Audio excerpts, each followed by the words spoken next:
नमस्कार और 24 न्यूज पर आपका स्वागत है। आज हमारे साथ है समाजवादी पार्टी के नेता रेहान अहमद जी, जो अल्पसंख्यक सभा के अध्यक्ष भी हैं, और हमारे साथ हैं दिनेश यादव जी, जो महानगर उपाध्यक्ष हैं। तो आज इनसे जानेंगे अभी जो उत्तर प्रदेश में विधानसभा चुनाव आने वाला है, उसमें समाजवादी पार्टी की कैसे जीत होगी, क्या रणनीति होगी। तो सर आपका स्वागत है। बताना चाहूंगा कि जिस तरीके से 2017 के बाद भाजपा सरकार उत्तर प्रदेश में योगी जी के रूप में मुख्यमंत्री पद पर आते ही पूरे प्रदेश की विकास की डोर रुक सी गई है। ये लोग जनता के सामने झूठ बोलते हुए पूरे देश की जनता के साथ ये लोग धोखा कर रहे हैं, और हम लोग समाजवादी पार्टी के कार्यकर्ता और सिपाही हैं। जिस तरीके से पूरे उत्तर प्रदेश में हमारे पूर्व मुख्यमंत्री श्री अखिलेश यादव जी ने विकास की गंगा को बहाया था, आज पिछले 5 सालों में उत्तर प्रदेश में सारे काम ठप हो गए हैं। इनके पास सिर्फ एक काम बचा है, माननीय अखिलेश यादव जी के कामों का फीता काटना और रंगों का और शहर का नाम बदलना। उसके अलावा इनके पास कोई काम नहीं। अभी राजभर जी का एक बयान आया था, उस पर बहुत विवाद हो रहा है, शायद आपको पता होगा। तो आप क्या बोलना चाहेंगे? कैसा बयान? जो मतलब कि बताए थे कि बीजेपी के बहुत सारे ऐसे नेता हैं जो मुसलमानों के साथ अपनी बेटी की शादी करवा दिए हैं, फिर भी उसकी राजनीति करते जा रहे हैं। तो इस पे क्या बताएंगे? देखिए, समाजवादी लोगों का ये मानना है कि राजनीति में धर्म और जाति का समावेश नहीं होना चाहिए। किसी मुसलमान को किसी हिंदू से शादी करनी है या किसी हिंदू को किसी मुसलमान से, ईसाई से, पंजाबी से, इसका हमें मौलिक अधिकार हमारे संविधान ने दिया है। देश और लोकतंत्र हमारा संविधान से चलता है, और जब कोई भी नागरिक अगर बालिग है तो उसको संविधान ने ये मौलिक अधिकार दिए हैं कि आप अपनी शादी अपनी मर्जी से कर सकते हैं। पार्टियों को इस विषय पर हिंदू मुस्लिम का नाम देकर राजनीतिक रंग देना हमारे ख्याल से 21वीं सदी के भारत के साथ कहीं ना कहीं धोखा है। सर, इतना तो तय है कि इस बार टक्कर जो होगा बीजेपी और समाजवादी पार्टी में ही होगा। बीजेपी का पूरा कुनबा केंद्र सरकार से आके राज्य सरकार उत्तर प्रदेश में आके यहाँ पे प्रचार प्रसार में लग जाती है, सारा काम धाम छोड़ के, ऐसा माना जाता है। ऐसा उस पे लांछन भी लगता रहा है। तो आप लोग कैसे उसका टक्कर लेंगे, उसको कैसे परास्त करेंगे इस बार? हमारे समाजवादी पार्टी के राष्ट्रीय अध्यक्ष माननीय अखिलेश यादव जी की पॉपुलैरिटी आप लोग खुद देख रहे होंगे कि आज हिंदुस्तान के अंदर उनके जैसा कोई विजनरी लीडर नहीं है। और जिस तरीके से आज वो जनता के बीच में रथ यात्रा, विजय रथ यात्रा के माध्यम से निकले, आप लोगों ने देखा होगा जनता का, आम जनता का अपार समर्थन मिल रहा है।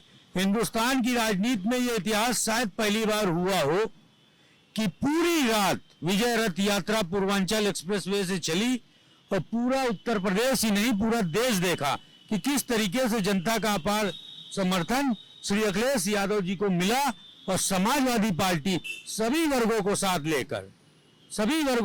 लेकर सभी के लिए संवैधानिक तरीके से, लोकतांत्रिक तरीके से दोबारा 2022 में उत्तर प्रदेश में आएगी, और श्री अखिलेश यादव जी के नेतृत्व में सरकार बनेगी, और दोबारा अखिलेश यादव जी प्रदेश के मुख्यमंत्री बनेंगे।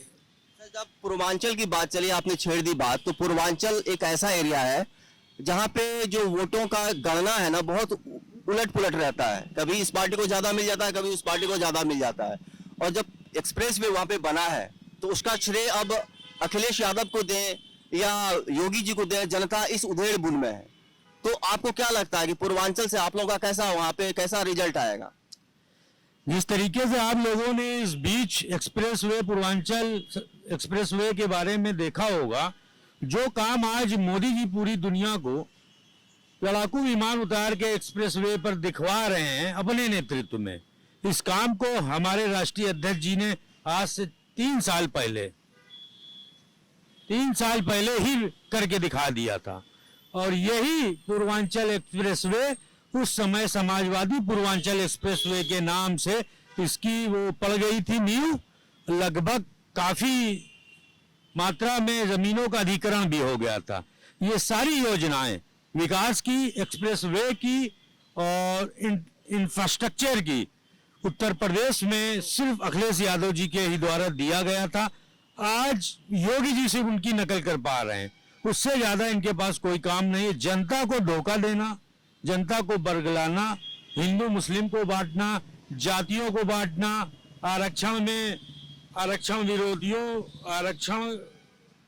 आरक्षण को, ये आरक्षण विरोधी लोग हैं, जनता के बीच जाकर टोटल झूठ बोलते हैं और सीधा हमारे अखिलेश यादव जी को कॉपी कर रहे हैं। इनके पास कोई अपना काम नहीं है। जहां तक गठबंधन की सुगबुगाहट है, समाजवादी पार्टी में बहुत सारे ऐसे दल हैं जो आना चाहते हैं, हाथ मिलाना चाहते हैं, और ऐसी सुगबुगाहट भी है। अभी पिछले दिनों नेताजी का बर्थडे था और उसमें कई पार्टियां वहां पे आई और ऐसी मतलब कयास लगाने जाने लगा कि शायद ये लोग भी गठबंधन के साथ हों, समाजवादी पार्टी के साथ हों। तो आपको क्या लगता है, ऐसा कुछ होने वाला है? जैसे जैसे चुनाव करीब आ रहे हैं, उत्तर प्रदेश की जनता का आक्रोश जो है वो तमाम हर जिलों में दिख रहा है। पार्टियां जो भी थी उस समय पर, वो पार्टियां, उन सब को ये लग रहा है कि अगर हमें बीजेपी को सत्ता से बेदखल करना है तो हमें अखिलेश जी के नेतृत्व में जाना होगा। लगातार सारे पार्टी और सारे दल अखिलेश जी से लगातार मुलाकात कर रहे हैं और कहीं ना कहीं समाजवादी पार्टी भी चाहती है कि हमारे साथ सभी पार्टी आए और बीजेपी को इस उत्तर प्रदेश से सत्ता से उखाड़ फेंकने का काम श्री अखिलेश यादव जी करेंगे। बीजेपी को सत्ता से उखाड़ फेंकने का काम करेंगे। तो जमीनी लेवल पे, जमीनी स्तर पे आप लोगों की तैयारी कैसी चल रही है? समाजवादी पार्टी का इतिहास रहा है, संघर्षों का हमारा इतिहास रहा है।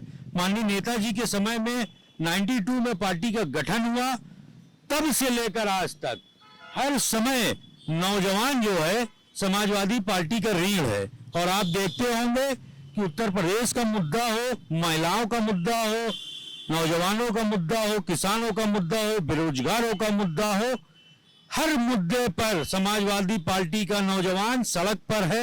लगातार 5 वर्षों से धरना प्रदर्शन, आंदोलन, क्रांति करते हुए, 20 मुकदमे लेते हुए हर नौजवान समाजवादी पार्टी की विचारधारा को बढ़ाया है। और जनता आज नौजवान, उन नौजवानों के साथ जनता खड़ी है और जनता का आक्रोश 2022 में योगी जी को उत्तर प्रदेश से हटाकर ही मानेगा। बहुत बहुत धन्यवाद सर आपका। हमारे साथ और एक नेता है दिनेश यादव जी। आप इनसे पूछते हैं कि उत्तर प्रदेश में अखिलेश यादव की सरकार, मतलब समाजवादी सरकार बनाने के लिए क्या रणनीति है? हमारी रणनीति पूरी तैयारी के साथ है और समाजवादी बराबर आंदोलन का, चाहे किसान का आंदोलन रहा हो, चाहे बेरोजगारों को रहा हो, चाहे छात्रों का जो हो, बराबर ही तैयारी करता है और बराबर तैयारी करके लड़ाई लड़ने के लिए तैयार है। तो सर क्या लग रहा है कि इस बार आप लोग कितनी सीटें जीतेंगे? हम लगभग 300 सीट जीतने जा रहे हैं, उसमें कोई शंका नहीं है, क्योंकि हमारे साथ नौजवान, ठेला वाला, चाय वाला, पान वाला और किसान, हर तबके लोग, चाहे हर धर्म मजहब के लोग हम लोगों के साथ में, समाजवादी पार्टी के साथ। बीजेपी को माना जाता है बड़ा हाईटेक चुनाव प्रचार करता है। वो किसी मुद्दे को इतना चढ़ा बढ़ा के आपको पेश किया जाएगा कि जनता उसमें उलझ जाती है, समझ नहीं पाती है। अभी अयोध्या में मंदिर का निर्माण होगा जो कोर्ट के द्वारा पारित हुआ, कोर्ट के फैसले के द्वारा वहां पे मंदिर बन रहा है, लेकिन बीजेपी इसको अपनी उपलब्धि मान के उसको बनाने का प्रयास करेगी। तो इसका क्या आप लोग तोड़ निकालेंगे? ये भारतीय जनता पार्टी जो है जुमलेबाज पार्टी है। ये लोगों को चूतिया बनाने का काम करता है, चाहे नौजवान हो, चाहे किसान हो, सारे लोगों को सिर्फ चूतिया, कोई उनके पास कोई मुद्दा नहीं है भारतीय जनता पार्टी के पास। तो आपको लगता है कि अयोध्या साइड में भी आप लोग अच्छा से परचम लहराएंगे? नहीं, ऐसी कोई बात नहीं है। हम लोग क्यों लहराएंगे? नहीं, जीत का परचम सर, जीत का परचम। हम लोग जो है जीत रहे हैं 300 सीट, समझ। सर अगर 2022 में आप लोगों का विजय हो जाता है, समाजवादी पार्टी की सरकार बन जाती है, अखिलेश जी मुख्यमंत्री बन जाते हैं, तो उसके बाद का विजन क्या है? जनता के लिए आप लोग क्या करेंगे? क्या ऐसा खास करेंगे, क्या अच्छा करेंगे कि जनता फिर आप लोगों को 2022 के बाद जो 2027 में इलेक्शन होगा फिर आप लोगों को जिताएगी? जिस तरीके से उत्तर प्रदेश के साथ पूरा हिंदुस्तान, और आप भी ये जानते हैं कि अंतर्राष्ट्रीय स्तर पर अखिलेश यादव जी विजनरी लीडर के रूप में जाने जाते हैं। उन्होंने जब लैपटॉप बांटा था उत्तर प्रदेश में, तो ये उत्तर प्रदेश के साथ देश के लिए बहुत गर्व की बात थी, पूरे दुनिया में इसकी चर्चा हुई थी। और आज हम लोग जनता के बीच में और हमारे राष्ट्रीय अध्यक्ष जी जनता के बीच में इस वादे के साथ जा रहे हैं कि अगर समाजवादी सरकार को जनता ने 2022 में चुना तो सबसे पहले महंगाई, पेट्रोल, डीजल, गैस के दाम कम किए जाएंगे, दैनिक जो जरूरतें हैं उनके दाम कम किए जाएंगे, नौजवानों को 10 लाख नौकरी देने का वादा है, और बिजली, जिस तरीके से बिजली का करंट आम आदमी को लग रहा है, तो बिजली पे हमारे राष्ट्रीय अध्यक्ष जी ने वादा किया है कि 300 यूनिट बिजली फ्री देने का काम करेंगे। सभी वर्गों को अपने साथ जोड़कर उत्तर प्रदेश में सरकार बनाएंगे, किसानों के लिए, नौजवानों के लिए, महिलाओं के लिए, सबके लिए जोरदारी से जनता के लिए काम करेंगे। यही उद्देश्य रहेगा। तो हमारे साथ थे नेताजी लोग, और सर आप लोगों का बहुत बहुत धन्यवाद हमारे चैनल से जुड़ने के लिए, बहुत बहुत शुभकामना। उत्तर प्रदेश विधानसभा चुनाव से जुड़ी हर खबर को देखने के लिए हमारे इस चैनल को सब्सक्राइब करें, शेयर करें और लाइक करें। धन्यवाद।